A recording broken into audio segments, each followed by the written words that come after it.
Следниот викенд стартува 34-тото издание на првата македонска фудбалска лига со натпреварите од првото коло. Стартот на новата сезона 2025-2026 го носи вечното дерби на Вардар и Пелистер, а првото воведно коло го носи дербито на ланските второлигаши Башки и Арсими. Актуелниот шампион Шкени одбраната на титулата ја започна на домашен терен. Походот кон нова титула ќе стартува од Тетово против Шкупи. Во Кратово екипата на Селекски го пречега тимот на Бреера Струмица.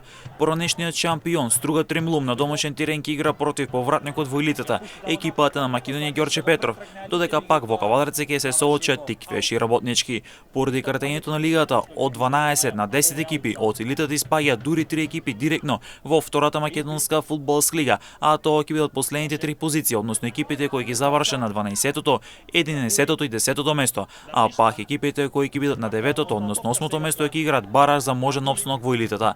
Арсим е дебитант во лигата, ќе игра по прв пат во историјата во првата македонска фудбалска лига, а пак Шкендија ќе брани титулата. Башкими по 17 години се врати во првата лига, а пак Македонија Ѓорче Петров по една сезона експортно се врати во елитата. Во новата сезона ќе настават 7 поранешни шампиони.